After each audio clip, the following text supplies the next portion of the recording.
Shalom, salam berkat dari kami untuk pendengar sekalian. Saat ini pendengar akan diberkati dengan program Hari Ini Harinya Tuhan bagian yang ke-8.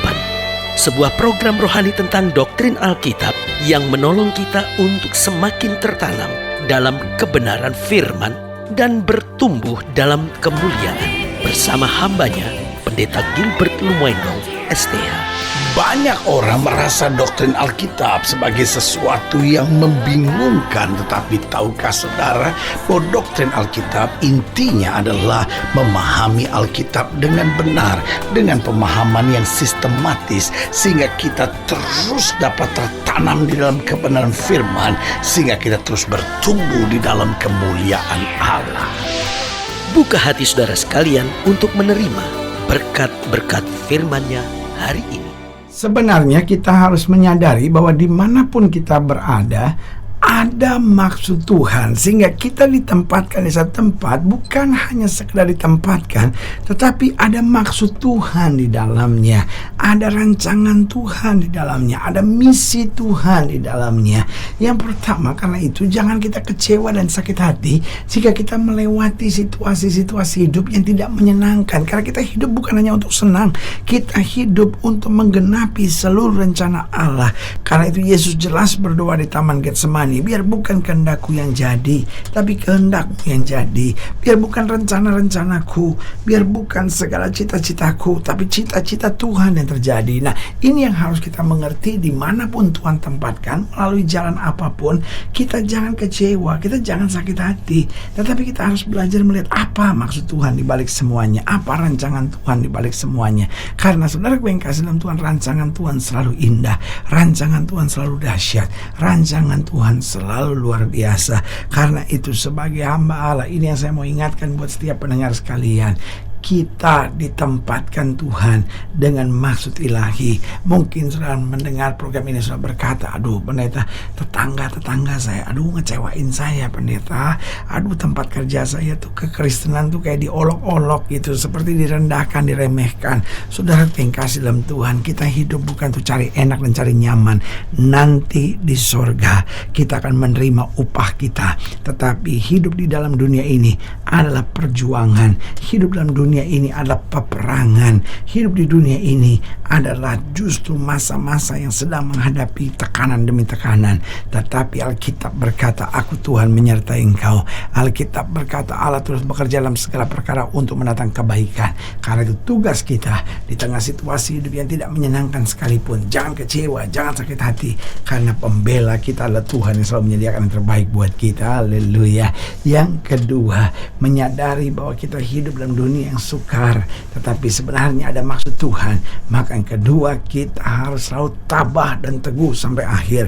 Karena Alkitab dengan tegas berkata, orang yang bertahan sampai kesudahannya, itulah yang akan beroleh selamatnya. Saudaraku yang kasih dalam Tuhan, seringkali di tengah masa-masa di mana kita berpikir, saya udah gak kuat, saya udah gak sanggup, saya udah gak bisa lagi mengatasi semuanya, di situ justru Allah tolong kita.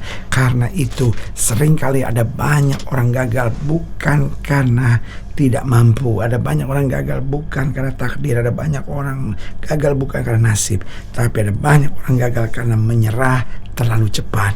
Bertahan sampai akhir, kita akan memperoleh kepastian kemenangan kita. Haleluya. Jadi saudara yang kasih dalam Tuhan, kita harus menyadari bahwa dimanapun kita berada, ada maksud Tuhan. Karena jangan kecewa dan sakit hati.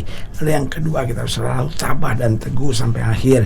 Yang ketiga, kita harus selalu berpikir yang positif. Kita akan tahu ini ada maksud Tuhan di balik ini semua. Kita akan mengerti gitu, ada rencana Tuhan. Allah mau kita menyelesaikan tugas-tugasnya. Karena itu saudaraku yang kasih dalam Tuhan, belajar berpikir yang positif. Kalau Tuhan tempatkan saya di sini, pasti Tuhan juga akan bela saya. Tuhan tempatkan saya di sini, pasti Tuhan juga akan menyempurnakan saya. Tuhan yang tempatkan saya di sini, pasti Tuhan juga yang akan memberikan kekuatan ekstra buat saya. Selalu berpikir positif, karena itu Alkitab bilang apa yang benar, apa yang mulia, apa yang sedap didengar. Pikirkan semuanya itu yang membuat kita hancur, yang membuat kita goyah, yang membuat kita berantakan dalam hidup ini. Karena pikiran kita selalu negatif. negatif. Pikiran kita selalu negatif. Sebagai hamba Allah, saya mau ingatkan kalau ada pendengar sekalian yang sedang berpikir negatif, buang pikiran itu. Mulai ingat kebaikan Tuhan, mulai ingat firman Tuhan, mulai bangkitkan semangat saudara. Maka itu adalah awal kemenangan yang akan terjadi. Yang keempat saya pelajari, karena kita menyadari bahwa dimanapun kita berada sebenarnya ada maksud Tuhan.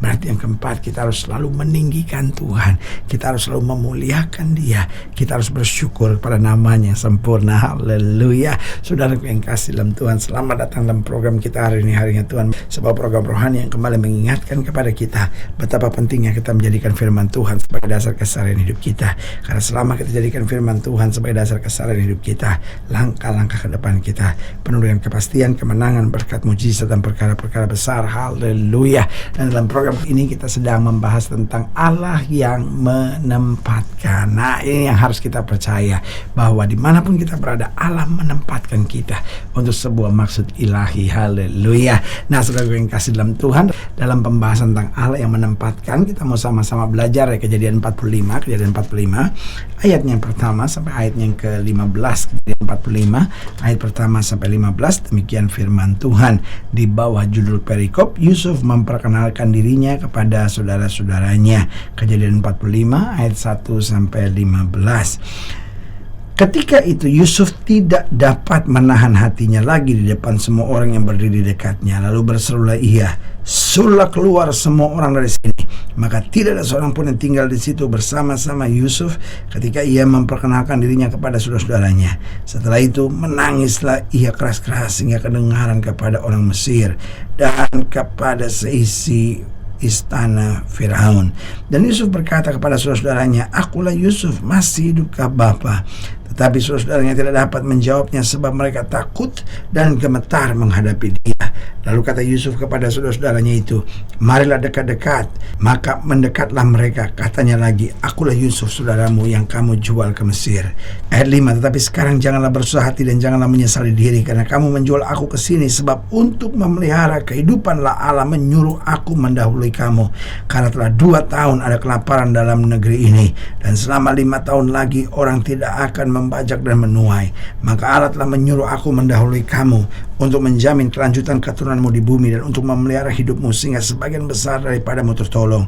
Jadi bukanlah kamu yang menyuruh aku ke sini, tetapi Allah, Dialah yang telah menempatkan aku sebagai bapa bagi Firaun dan tuan atas seluruh istananya dan sebagai kuasa atas seluruh tanah Mesir." Saudara yang kasih dalam Tuhan, ini yang membuat Yusuf tidak sakit hati. Ini yang membuat Yusuf tidak kecewa, tidak lemah semangatnya, karena dia tahu Tuhan yang menempatkan aku di sini. Ayat 9, "Segeralah kamu kembali kepada bapa dan katakanlah kepadanya, beginilah kata Yusuf anakmu, Allah telah menempatkan aku sebagai tuan atas seluruh Mesir. Datanglah mendapatkan aku, janganlah tunggu-tunggu. Engkau akan tinggal di tanah Goshen dan akan dekat kepadaku. Engkau serta anak dan cucumu, kambing, domba dan lembu sapimu dan segala milikmu. Di sanalah aku memelihara engkau, sebab kelaparan ini masih ada 5 tahun lagi, supaya engkau jangan jatuh miskin bersama seisi rumahmu dan semua orang yang ikut serta dengan engkau. Dan kamu telah melihat dengan mata sendiri dan saudaraku Benyamin juga, bahwa mulutku sendiri mengatakan kepadamu. Sebab itu ceritakanlah kepada bapa segala kemuliaanku di negeri Mesir ini, dan segala yang telah kamu lihat. Kemudian segeralah bawa bapa kemari." Lalu dipeluknya leher Benyamin adiknya itu, dan menangislah ia, dan menangis pula lah Benyamin pada bahu Yusuf. Yusuf mencium semua saudaranya itu dengan mesra, dan ia menangis sambil memeluk mereka. Sesudah itu barulah saudara-saudaranya bercakap-cakap dengan dia. Nah, saudaraku yang kasih dalam Tuhan, jadi jelas di sini kita tahu bahwa Yusuf pun menyadari bahwa Tuhan yang menempatkan aku di situ. Nah, saudaraku yang kasih dalam Tuhan, setiap kita dalam tugas kita, dalam pekerjaan kita, dalam pelayanan kita, yang pertama harus kita sadar bahwa Tuhan menempatkan saya di sini. Untuk apa? Yang pertama jelas untuk memenangkan jiwa. Karena selalu saya bilang, tidak semua orang harus jadi pendeta, tetapi setiap kita harus menangkan jiwa, saudara-saudara. Apalagi kalau kita seorang pendeta, kita kerja di gereja, kita aktif dalam pelayanan. Tuhan menempatkan kita bukan untuk pangkat, kedudukan, keterkenalan, bahkan bukan untuk berkat, tapi untuk menangkan jiwa. Saudaraku yang kasih dalam Tuhan, berkat, kesuksesan, mujizat itu hanya bonus kalau kita kerjakan apa yang Tuhan perintahkan, bonus akan ditambahkan. Makanya Alkitab jelas bilang, cari dahulu kerajaan Allah serta kebenarannya, maka semuanya akan ditambahkan. Jadi jelas untuk apa Allah menempatkan kita. Yang pertama, untuk menangkan jiwa. Yang kedua, untuk membawa suasana sorga. Karena itu Alkitab jelas berkata, berbahagialah membawa damai, karena mereka akan disebut anak-anak Allah. Loh, kita ini kan duta kerajaan sorga. We are the ambassadors of heaven. Kita ini duta kerajaan sorga. Karena itu mari kita bawa shalom sorgawi. Kita bawa sukacita sorga, damai sorga, berkat sorga bagi lingkungan kita. Lalu yang ketiga, untuk apa Allah menempatkan kita? Untuk meningkatkan standar, karena kita ada untuk menopang, menolong, mendoakan, memberkati, sehingga orang di sekitar kita tertolong. Dalam hidup ini tanyakan bukan apa yang bisa saya terima, tapi apa yang saya bisa beri. Karena kita berkata terlebih berkat memberi daripada menerima. Jadi untuk apa Allah menempatkan kita? Yang pertama, untuk menangkan jiwa.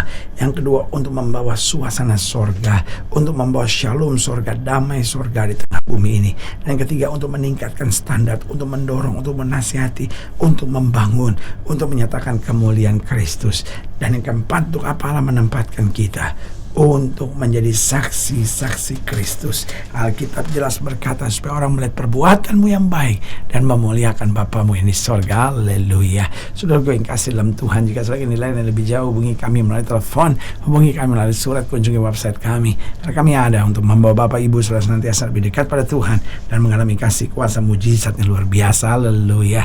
Secara khusus melalui program ini juga saya mau berdoa buat siapa yang sakit, siapa yang berbeban berat, karena saya percaya bahwa bagi Allah tidak ada perkara yang mustahil. Nah, saudara-saudara yang ingin didoakan secara khusus, boleh taruh tangan kanan saudara di dada dan kita akan berdoa. Mari kita berdoa. Bapa, dalam nama Yesus, hamba doa buat yang sakit, hamba doa buat yang berbeban berat, hamba doa untuk setiap mereka yang sedang menghadapi masa-masa yang sukar, karena hamba percaya bahwa bagi Allah tidak ada perkara yang mustahil. Bapa, hamba berdoa di dalam nama Yesus, Tuhan jamah yang sakit Tuhan sembuhkan, yang lemah Tuhan kuatkan, yang susah Tuhan hiburkan, yang jatuh Tuhan angkat, sehingga hari-hari yang penuh kemenangan boleh berlaku. Secara khusus hamba doa buat mereka yang taruh tangan kanannya di dada, di dalam nama Yesus Tuhan jamah, anugerah kasih karunia berkat kuasa Tuhan yang sempurna boleh terus mengalir. Bahkan mereka yang taruh tangan kanannya di dada, hamba doa di dalam nama Yesus, sehingga kami sadar dimanapun Tuhan tempatkan, kami ada untuk menjadi berkat, kami ada untuk memenangkan jiwa, kami ada untuk membawa suasana sorga, kami ada untuk meningkatkan standar iman, kami ada untuk menjadi saksi-saksi Kristus. Di dalam nama Yesus kami berdoa. Haleluya. Amin. Saudara gue yang kasih dalam Tuhan, kita sudah berdoa. Ingat, Allah tidak pernah lalai menepati janjinya. Inilah saatnya buat kita untuk bangkit, bersemangat, bersuka cita dalam menghadapi segala perkara. Karena kita tahu Yesus hidup, Yesus berkuasa, dan selalu menyediakan yang terbaik buat anak-anaknya. Doa saya menyertai saudara. Sampai berjumpa pada program berikut, dan jangan lupa, jadikan hari ini harinya Tuhan. Haleluya.